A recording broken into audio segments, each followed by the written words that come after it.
Bonjour à tous, c'est Julien et j'espère que vous allez bien. Alors aujourd'hui c'est une vidéo qui m'a été demandée par plusieurs d'entre vous.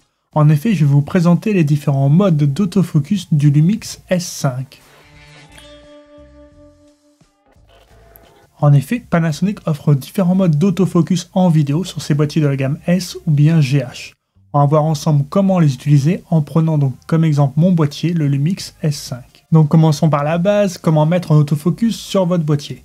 Donc soit vous passez par l'interrupteur présent sur votre objectif, soit vous passez par le sélecteur présent sur votre boîtier, permettant donc de passer de la mise au point manuelle à l'autofocus continu ou à l'autofocus spot.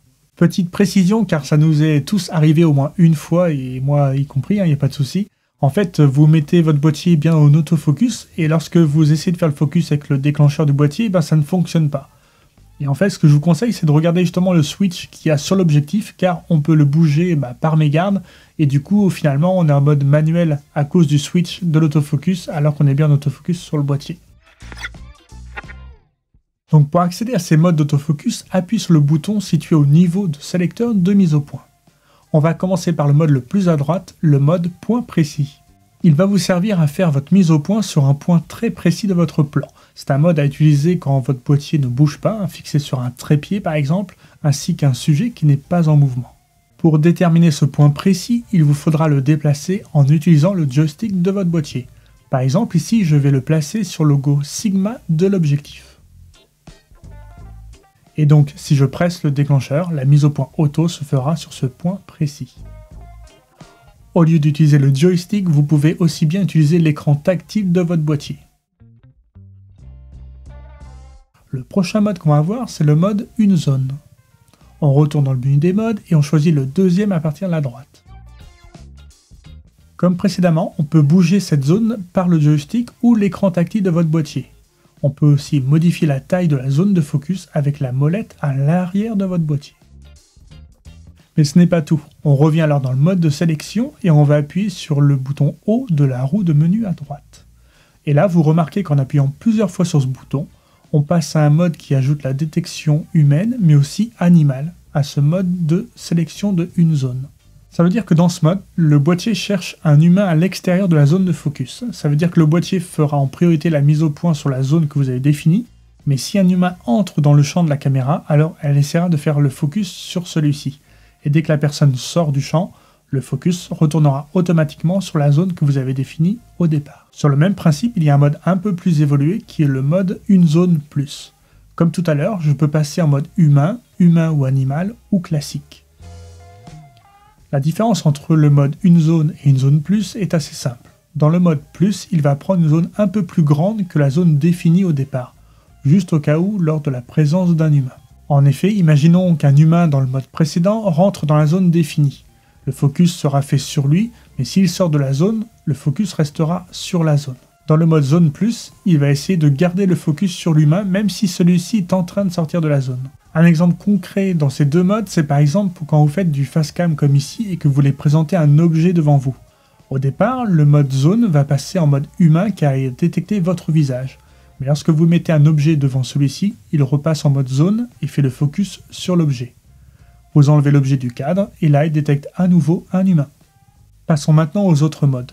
Le prochain mode s'appelle la zone ovale. C'est assez simple, vous allez déterminer votre zone de focus sur le capteur mais avec une forme ovale. Vous pouvez évidemment changer la taille de celle-ci. Le mode suivant est le mode zone verticale ou horizontale. Dans ce mode, je peux bouger ma zone de manière horizontale en appuyant sur haut et bas de la molette, ou de façon verticale en appuyant sur gauche et droite. Ici, on peut aussi modifier la taille de la zone comme précédemment. Le prochain mode est le mode 225 zones, et c'est simplement un mode automatique, on va dire. Il va regarder dans presque toute la zone de capteur, décomposée en 225 zones, et essayer de comprendre sur quoi vous voulez que le focus se fasse. Ce sera généralement le sujet le plus proche du boîtier d'ailleurs. Le prochain mode est assez spécifique car il s'agit du mode de suivi de focus. Il vous permet de verrouiller un sujet et de le suivre lors de son mouvement ou du vôtre. Quand on a choisi ce mode, on appuie sur bas pour faire apparaître la cible. Je peux la bouger grâce au joystick mais aussi grâce à l'écran tactile. Ensuite, on fait une demi-pression sur le déclencheur pour verrouiller notre sujet. Alors, je peux bouger mon objet et le suivi sera fait. Ce mode est uniquement disponible pour la vidéo d'ailleurs, contrairement au précédent. Je vous parlerai plus en détail de ce mode dans une vidéo spécifique car c'est un mode que j'utilise beaucoup pour faire mes plans de produits lors de mes différentes vidéos pour des clients. Le prochain et dernier mode est le mode AF détection humain. C'est sans doute le mode le plus polyvalent qu'il puisse y avoir et donc forcément le plus utilisé. En fait, c'est une sorte de combinaison des différents modes qu'on a vus jusque-là. Donc dans ce mode, si vous avez des humains ou des animaux sur votre plan, il va les détecter et faire le focus directement dessus. On pourra même verrouiller une seule personne dans un groupe et on verra ça juste après. Si aucune personne n'est présente dans le champ, alors ce mode se comportera comme un mode 225 zones qu'on a vu juste avant. Il va donc regarder quasiment toute la zone et déterminer sur quoi faire la mise au point. Vous pouvez aussi passer en mode une zone en touchant l'écran ou avec le joystick. Une fois fait, si vous voulez revenir à un focus type 225, alors vous avez simplement à appuyer sur AF Off. Si une personne rentre dans la scène, alors le focus se fera sur celle-ci. C'est vraiment le mode le plus polyvalent et je vais vous illustrer cela avec quelques exemples. Ici, nous avons deux sujets et le boîtier les a tous les deux identifiés. Le sujet à droite a un carré jaune autour du visage, cela veut dire que le focus sera fait en priorité sur ce sujet. L'autre sujet a lui un carré blanc. Le sujet avec le carré jaune va maintenant s'avancer vers le boîtier. Le carré de focus jaune le suit quand il se déplace. Cela peut être pratique si vous avez besoin de vous concentrer sur une personne précise à filmer au milieu d'un groupe. Autre exemple, si la personne sélectionnée comme focus prioritaire disparaît de votre cadre ou est cachée par un objet, alors avant de réaliser le focus sur autre chose, ce mode va attendre un peu si le sujet réapparaît dans le cadre, comme dans cet exemple. Voilà, maintenant que je vous ai fait une présentation générale et assez succincte des modes d'autofocus, on va s'intéresser aux réglages. Pour cela, allez dans le menu personnel, la roue crantée. Vous avez alors accès à la page de l'autofocus AF avec beaucoup de paramètres customisables. Alors je ne vais pas vous détailler ici tous les paramètres de ce mode, il y en a vraiment beaucoup, je vais surtout m'intéresser sur deux caractéristiques. Et pour les autres, en fait, je vous encourage à télécharger et à éplucher le PDF du manuel de votre boîtier que vous pouvez trouver sur le site officiel de Panasonic. Le premier outil va vous permettre de paramétrer le menu des modes autofocus suivant vos besoins. Vous allez donc dans Afficher masqué mode AF. Par exemple, vous pouvez supprimer un mode que vous n'utilisez pas. On met ce mode en position non, et maintenant il n'apparaît plus dans notre menu de mode AF. Mais vous pouvez aussi ajouter des modes qui sont cachés par défaut. Il s'agit des modes d'ailleurs personnalisés. On va regarder un exemple ensemble, on met sur oui,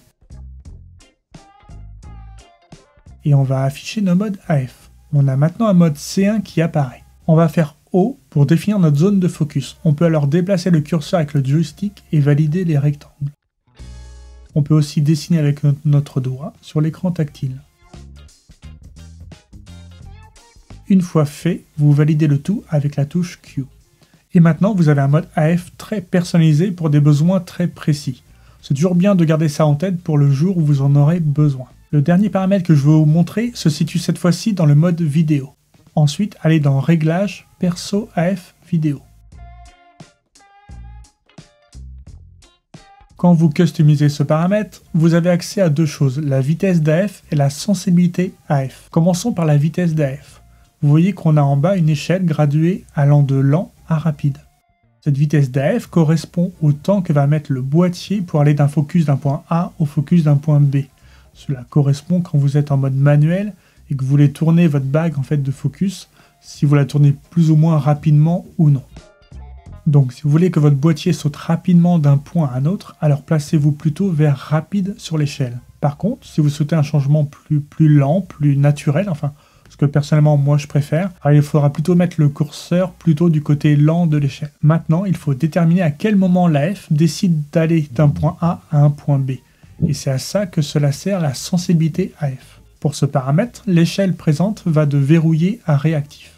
Si votre réglage est plutôt vers verrouillé, cela veut dire qu'une fois que le focus a choisi un objet, il va avoir tendance à rester dessus et ne pas chercher à aller faire le point ailleurs en fait. Par exemple, vous faites une interview dans la rue et le focus est fait sur la personne qui parle, mais une autre personne passe devant elle.